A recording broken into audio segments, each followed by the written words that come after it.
Pemerintah menargetkan pemindahan ASN ke ibu kota Nusantara pada September mendatang. Mulai dari skema pemindahan hingga insentif kini sedang dimatangkan kajiannya.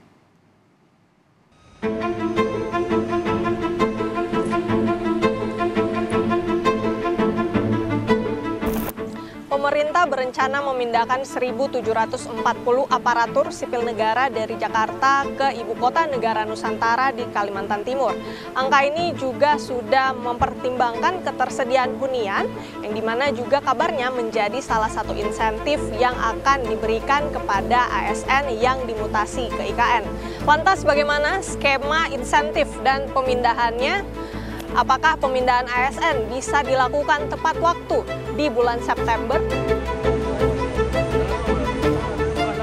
Kementerian Pendayagunaan Aparatur Negara dan Reformasi Birokrasi sedang mengatur strategi untuk memindahkan ribuan ASN dari 38 kementerian ke ibu kota Nusantara. Presiden Joko Widodo mengusulkan agar aparatur sipil negara yang lebih dulu pindah ke ibu kota Nusantara mendapat insentif khusus berupa gaji tambahan dan kenaikan pangkat. Bahkan Menteri Pan-RB Azwar Anas pernah bilang tiap ASN akan mendapat 1 unit apartemen di IKN. Sampai dengan November nanti akan ada 47 tower yang jadi. 1 tower isinya 60 unit, besarnya 98 meter, jadi besar sekali. 1 tower, 1 unit isinya 3 kamar.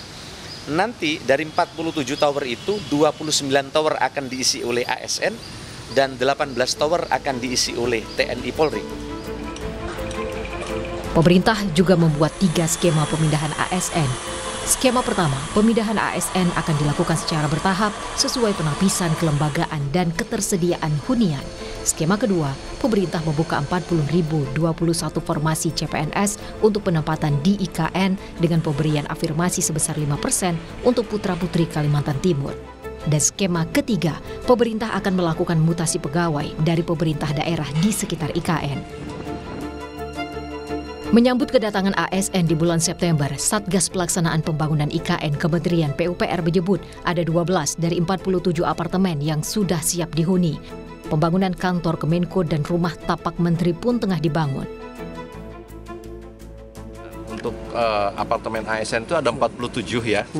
Nah, sementara digunakan dulu untuk para petugas upacara nih, bulan Agustus. Nah, nanti baru September akan digunakan oleh untuk para ASN ya, Pak. Bertahap ya datangnya. Pengamat kebijakan publik Universitas Trisakti, Trubus Rahardiansyah menilai sudah sewajarnya aparatur sipil negara lebih dulu berkantor di IKN sebelum Presiden. Trubus juga menyoroti rencana pemberian insentif kepada ASN yang diharapkan tidak melebihi anggaran pembangunan IKN.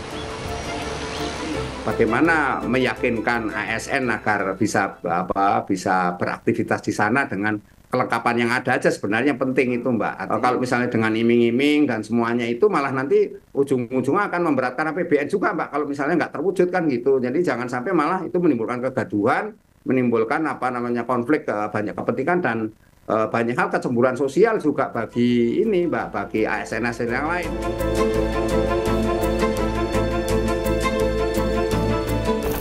Sudah menjadi kewajiban ASN mengikut arahan pemerintah untuk siap ditempatkan dimanapun tak terkecuali di IKN. Tapi pemerintah wajib menjamin ketersediaan fasilitas dasar untuk menunjang kehidupan ASN pionir mereka yang pertama kali pindah ke IKN. Memindahkan pemerintahan bukan hanya memindahkan pekerjanya, tetapi bagaimana memastikan mulusnya transisi dari Jakarta ke Nusantara agar mereka dapat memberikan pelayanan yang terbaik bagi publik. Renata Panggalo, Ganiar Febrian, Kompas TV, Balikpapan, Kalimantan Timur.